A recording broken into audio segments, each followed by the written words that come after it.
함께 인사 나누시겠습니다. 예수님 부활하셨습니다. 예수님 부활하셨습니다.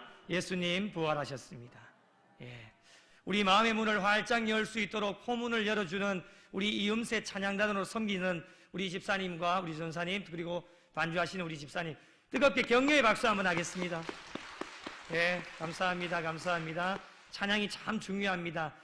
오는 수요일 날 시편 47편의 강해가 이루어지는데요, 찬양이 얼마나 중요한지를 시편 47편의 말씀을 통해서 우리 교회의 비전을 또 한번 제시하고 나가려고 합니다. 수요일 날 시간이 되시는 분들은 꼭 오셔서 함께 나누어 주시면 좋겠습니다. 오늘 부활주일, 코로나만 아니면 우리 연합 예배도 드리고 하나님 지으신 아름다운 대자연으로 나가서 함께 예배도 드리고 하면 얼마나 참 좋을 텐데, 부활주일만 되면 그거 늘 기대하고 나아갔거든요. 오후 예배 가서 예배도 드리고 아름다운 대자연에 나가서 가족들과 함께 즐기고, 이제 내년에 그런 날이 올 줄로 믿습니다. 코로나가 완전히 종식되어져서 내년 부활주일은 모두 다가 정말 우리 오늘 비도 또 그치게 해주셨어요. 오후에. 그래서 오늘 오후에 빨리 마치고 가셔서 우리 부활의 기쁜 소식을 이웃들과 함께 계란도 나누고 우리가 주를 보았노라, 예수님의 부활의 기쁜 소식을 함께 나누실 수 있는 성도님들이 되시기를 바랍니다. 오늘은 빛에 관해서 짤막하게 여러분에게 말씀을 드리겠습니다. 서울에서 사역할 때에 예수님을 믿은 지 얼마 안 된 성도님이 저에게 오셔서 이런 질문을 던지셨습니다.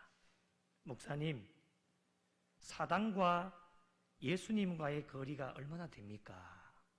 뜬금없이 그런 질문을 던지시는 거예요. 사단과 예수님과의 거리가 얼마나 되냐는 거예요. 이 질문은 사단이 우리에게 다가오는 그 시간이 얼마나 걸리느냐라고 하는 질문과 똑같은 겁니다. 다시 말씀드리면 예수님이 우리에게 다가오시는 그 시간이 얼마나 되겠느냐, 거리가 얼마나 되겠느냐, 그 질문이거든요. 갑자기 질문을 받으니까 좀 당황스럽기도 하고, 야, 이걸 어떻게 답변을 해드려야 이분의 속이 좀 시원할까, 참 고민을 좀 잠깐 하고 있는데 하나님이 지혜를 주시더라고요. 그래서 제가 이렇게 답변을 했어요. 어두운 방을 상상해 보라고 했어요. 캄캄한 어두운 방. 그 방에 들어가서 전기 스위치에 손을 올리고 불을 켜면 어떻게 됩니까? 여러분, 어떻게 됩니까?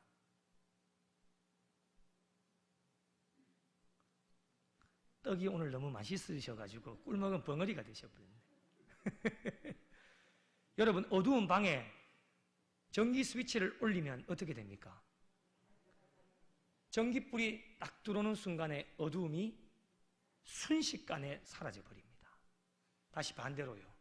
반대로 불을 끄면 어떻게 되어집니까? 밝은 그 방이 순식간에 어두운 방으로 변해져 버립니다.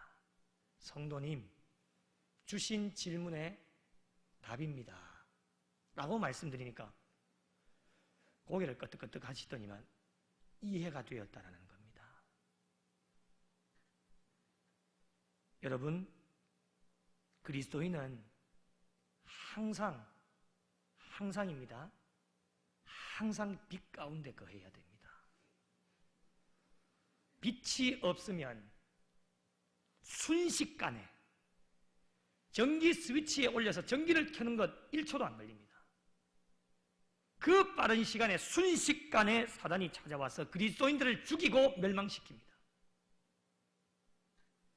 그러나 우리 그리스도인들이 빛 가운데 거하면 어떤 사탄과 마귀도, 어떤 세상의 것도 우리를 넘어뜨릴 수가 없습니다. 그래서 우리가 계속해서 빛 가운데 거하라고 하는 것, 너희가 세상의 빛이라 말씀하신 이유도 빛은 어두움을 밝히는 것이기 때문에 세상의 모든 어두움들을 다 몰아내고 세상 가운데서 빛을 발할 수 있는 등대가 되어서 계속해서 환하게 밝히라고 우리에게 오늘 이 순간에도 명령하여 주고 계십니다. 그렇다면 빛의 역할이 무엇일까요? 몇 가지만 살펴보고 말씀을 마치겠습니다. 첫 번째는 빛의 가장 큰 역할은 밝게 하는 겁니다. 그 누구도 부인할 수 없을 것입니다. 오늘 본문 14절에 산 위에 있는 동네가 숨겨지지 못할 것이라. 여러분, 빛이 비칠 때에는 모두가 확실하게 드러납니다.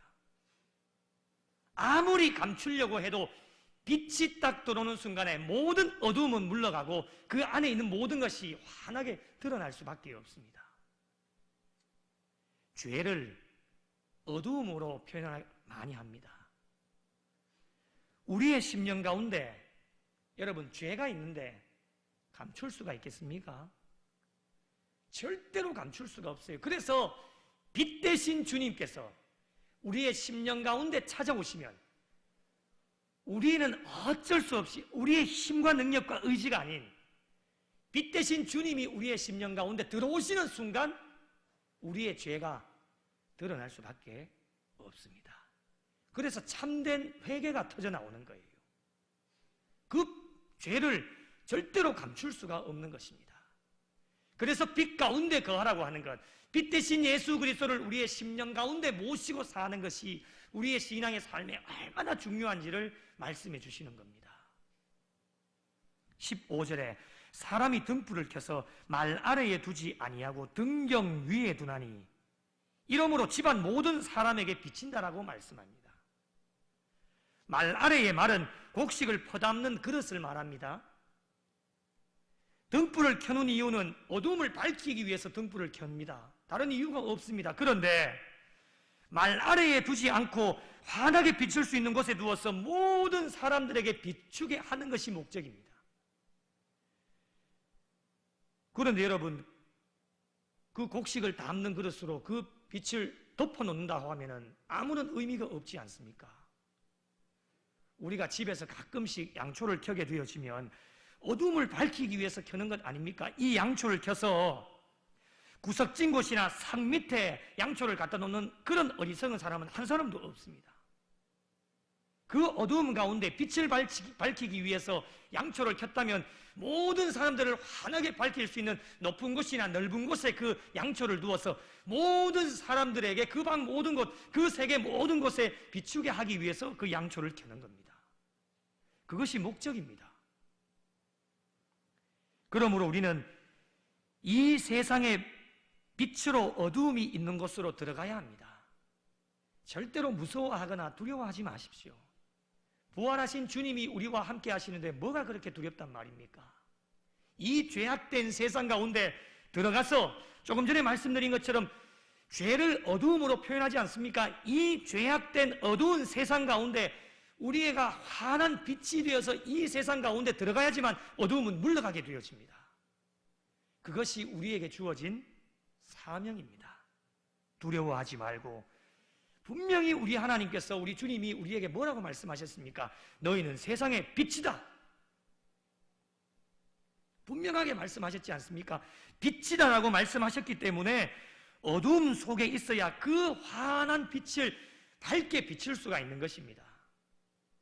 여러분, 환한 곳에는 자신의 빛이 얼마나 환한지를 잘 모릅니다. 무슨 말씀인지 아시겠죠? 이 환한 곳에는 자신이 얼마나 환하게 비추는지를 잘 모른다는 거예요. 그러면 얼마나 자신이 환하게 비추는가를 확인시켜 보려면 어떻게 해야 하느냐? 어두움 속으로 들어가면 자신이 얼마만큼 환한 빛을 비추고 있는지를 알게 되어집니다. 그래야 그것을 환하게 비칠 수 있으며 빛의 삶이 착한 행실이기 때문에 오늘 말씀해 보니 세상의 모든 사람들이 우리의 빛된 착한 행실을 통하여서 하나님께 영광을 돌리게 하시겠다라고 분명하게 우리에게 말씀해 주셨습니다. 두 번째로 빛의 자녀는 빛의 열매를 맺습니다. 그 열매를 보고 많은 사람들이 주님께로 돌아오는데요, 좋은 나무에서 좋은 열매가 맺힙니다. 그러나 나쁜 나무는 나쁜 열매를 맺을 수밖에 없습니다.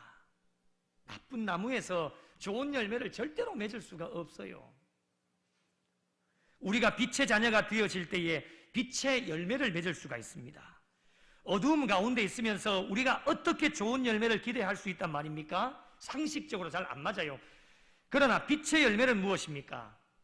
에베소서 5장 9절의 말씀에 보니 빛의 열매는 모든 착함과 의로움과 진실함에 있다고 말씀하고 있습니다. 빛의 열매를 맺는 사람은 어떠한 삶을 사느냐? 항상 착하게 그리고 의롭게 진실하게 살아가는 사람이 빛의 열매를 맺는 사람들입니다. 빛 가운데 거하는 사람들이에요. 부활하신 주님께서, 빛 되신 주님께서 우리의 심령 가운데 계시지 않으면 빛의 열매를 절대로 맺을 수가 없습니다. 그 사람은 착할 수가 없어요. 악한 사람이 되어집니다. 의롭게 행동할 수도 없고요, 악한 행동을 할 수밖에 없고, 진실함이 아니라 날마다 거짓말하면서 사는 거예요. 세 번째는 빛의 역할은 어두움을 사라지게 합니다. 어두움 때문에 여러분 걱정하거나 염려하거나 근심하거나 불안해하지 마십시오.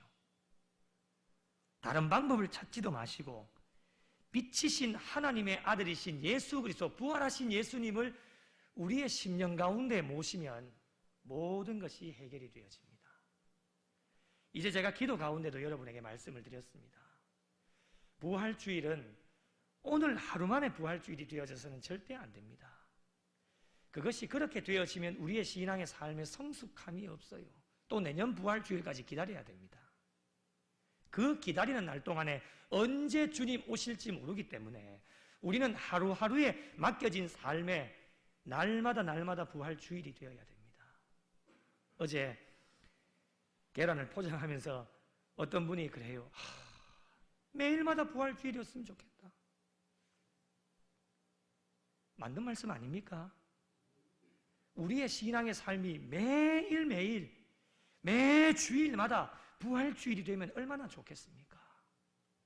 이것이 하나님의 바람 아니겠습니까? 오늘 반짝하는 부활주일, 여러분 사람들은 모른다 할지라도 우리 하나님은 다 알고 계시지 않을까요? 너 오늘 하루만 반짝할 거지. 내일 되면 다시 오늘만 해도 일상의 삶으로 돌아가면 다시금 부활하신 주님은 뒷전으로 하고 너 마음대로 너 뜻대로 너 생각대로 살 거지. 지금까지 우리 그렇게 살아왔다면 이제부터는 안 됩니다. 왜 이 어려움 가운데 부활주의를 주셨을까요? 시리와 절망에 빠져있는 우리 모두에게 다시금 부활하신 주님 심령 가운데 모시고 빛 대신 주님 모시고 빛의 자녀로서 아름다운 열매를 맺고 이 세상 가운데 착한 행실을 통하여 많은 영혼들이 주님께로 돌아올 수 있도록 선한 행실로 하나님께 영광을 돌리라는 거예요. 오늘도 그 기대함을 가지고 하나님께서 우리에게 부활의 주님으로 다가오셨단 말이죠. 마지막 네 번째로 빛의 역할은 길을 인도하여 주십니다. 캄캄한 밤 작은 불빛이라도 있으면 얼마나 도움이 되는지 모릅니다. 가끔씩 어두운 밤거리를 지나가다 보면 작은 불빛 하나만 있어도 마음에 안심이 되어지고 참 기분 좋게 그 길을 갈 수 있지 않습니까? 그런데 그 밤거리에 불빛 하나 없으면 얼마나 무서운지 모릅니다. 옛날에 우리 중고등부 수련회 할 때에 철로 역정이나 공동체 그 하면 꼭 밤에 우리 선생님은 꼭 밤에 그 공동묘지 있는 곳으로 꼭 그 지나가라고 하는 그런 프로그램들이 꼭 하나씩 있습니다. 야, 얼마나 무서운지 모릅니다. 작은 불빛 하나 없습니다. 그 길을 혼자 가라고 하니까요, 얼마나 발걸음이 떨어지질 않습니다. 그런데 저 멀리서 그 작은 불빛 하나만 보여도요, 안심이 놓여지는 거예요. 그 불빛만 바라보고 달려가는 거예요. 여러분, 빛은 우리가 빛되어서 이 세상 가운데 어둠의 길을 가고 있는 자들의 길을 하나님께서 늘 인도해 주시는 거예요. 오늘도 그 사명을 우리에게 허락해 주셨어요. 빛 대신 주님을 우리의 심령 가운데 모시고 착한 행실로 이 세상 가운데서 주일 낮에도 말씀드린 것처럼 우리에게 믿음이 있다 말로만 하는 것이 아니라 그 믿음이 삶으로 드러나게 되어질 때에 이 세상의 모든 사람들이 우리의 삶을 보고 하나님께로 돌아오는 그 사람들의 잘못되어진 길을 인도할 수 있는 것이 빛의 사명이에요. 그런데 여러분, 먼저 믿은 우리가 빛 대신 사명을 감당하지 못하면 우리도 갈팡질팡 길을 잃어서 헤매고 있다면 어떻게 되어지겠습니까? 그래서 먼저 믿은 자들이 정신을 차리라고 깨어 기도하라고 하신 이유가 바로 거기에 있는 거예요. 우리도 정신 못 차리고 우리도 이리 갔다가 저리 갔다 허랑방탕하게 생활하면 이 세상에 죽어가는 많은 영혼들 우리 어떻게 건져냅니까?